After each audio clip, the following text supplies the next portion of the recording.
It's rolling.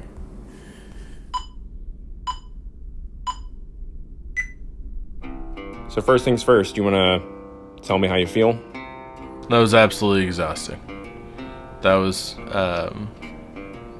ridiculous, and everything hurts. My brain is just foggy. I don't know how anyone could follow that kind of schedule.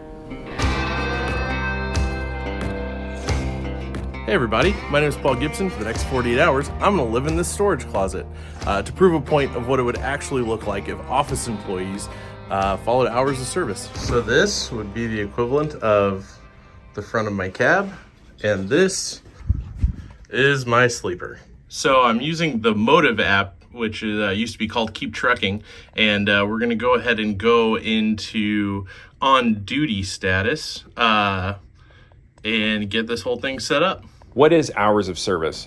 So basically, hours of service, goes a long way back, and it's changed over the years, but it's the idea that basically, if you're not a driver or, you're not somebody familiar with it, essentially, like, drivers are set up to where they can only drive so many hours a day. They can only work so many hours a day. So, for instance, let's say an over-the-road driver has a 70-hour work week. Every day, they have 11 hours where they can drive. They have up to 3 hours where they can be on duty. But, in like a situation where, let's say they're stuck at a customer for 4 hours instead of the 3, now they only have 10 hours to drive because it all has to fit within a 14-hour window. And after that 14 hours, they have to be off for at least 10. And at somewhere within 11 hours before they hit 8 hours, they have to take a 30-minute break.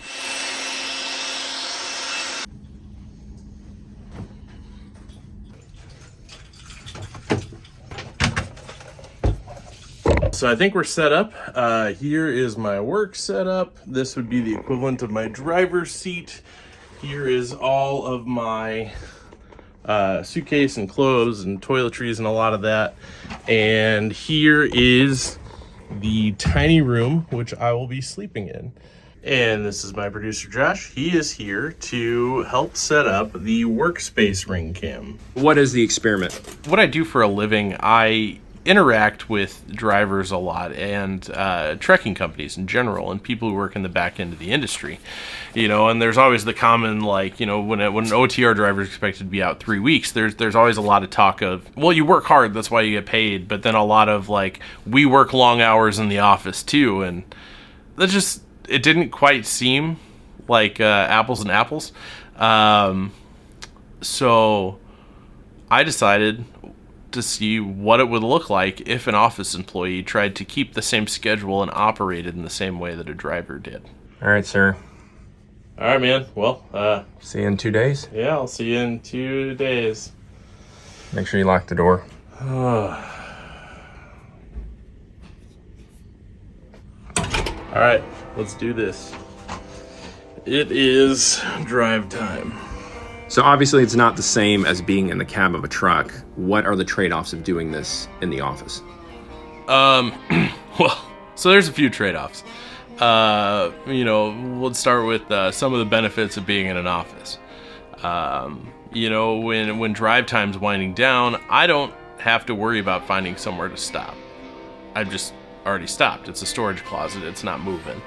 And I don't have to worry about parking, which is a huge element of something that drivers have to deal with.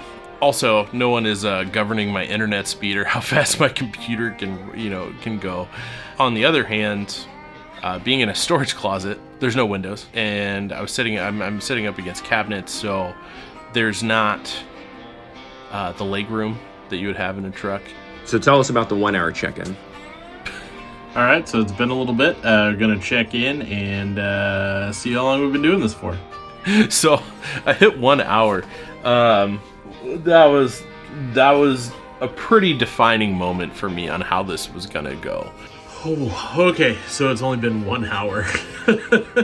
That felt like a lot longer than that, so this should definitely get pretty interesting. How were you feeling at the 5 hour check-in? So after about 5 hours, I was already feeling it in my body. I had started to realize like how much office employees actually move around. Everybody's like, oh, you just sit in a chair and stare out a window. It's like how hard that is on your body to actually sit in a chair for that amount of time.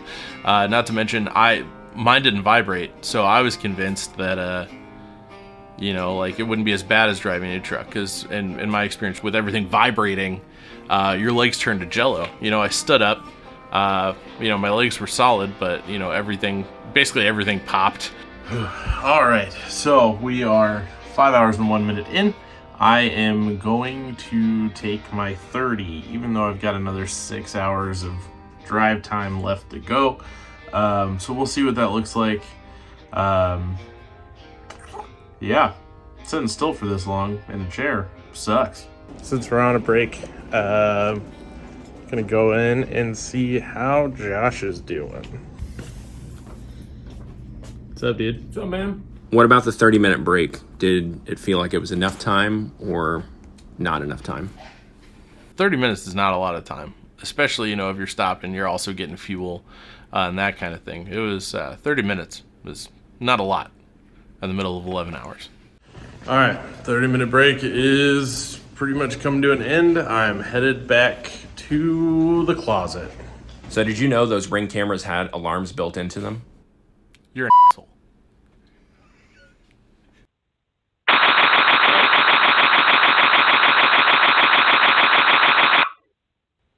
Rude.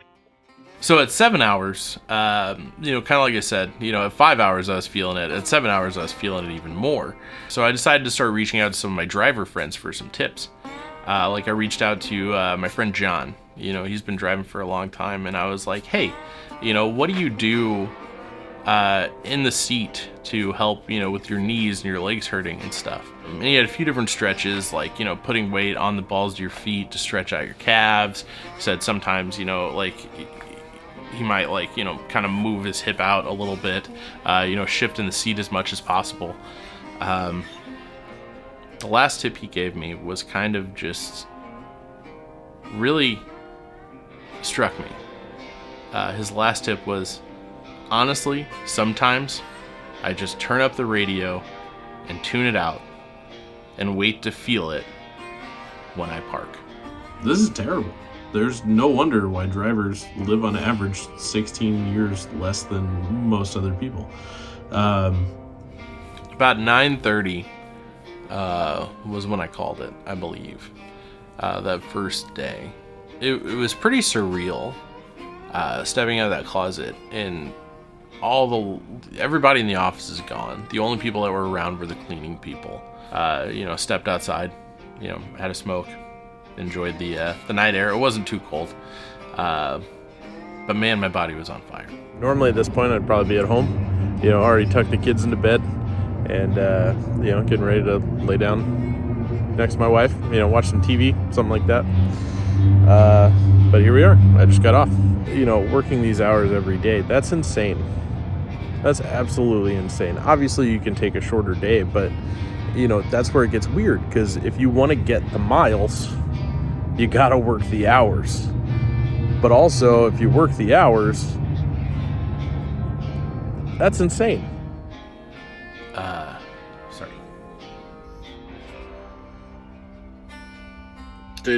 Day two rolls around. How are you feeling at this point? For being honest, I feel like I slept on an air mattress in a closet after working 14 hours. It was crazy. I went to bed. There was no one in the office, except for some cleaning people, which, the vacuuming, kind of made it feel like I imagine somewhat what it's like sleeping, with a reefer running behind you. But it was a pretty weird sensation, feeling that alone, in a place that's normally inhabited by people. So we had a couple meetings on day two that we could not reschedule. How did you work around that? Well, I went on duty. The crazy thing about that, though, that I really started to think about that is most drivers are paid per mile. The vast, vast majority. As an office employee, could you imagine having to clock out essentially to go to a meeting and not get paid for it? Or have your salary docked because you're in a meeting and you're not at your desk performing your primary function? So I'm supposed to be working on videos, but I kind of started going down a rabbit hole, because, just like when you're driving, you're out there and you're by yourself, you start thinking about things. I've really started to like kind of put some things together that are really kind of bugging me. And that's why I've been going down this rabbit hole and doing some research. And I think what I find might not be quite what I was looking to find. So one of the things that really got me going kind of down, the rabbit hole was when I had talked to Charles the day prior, and he explained to me that you could take an additional rest break if you wanted to. I realized hours of service wasn't as constrictive as I thought it was. So the first person that I called, was Tony Boswell. He is a former owner-operator who has since got out of the industry right around the time when ELDs happened. Do you think with the way that hours of service are set up, and then combine that with being paid per mile, do you think that incentivizes drivers to drive fatigued or at points to where it doesn't work with their sleep?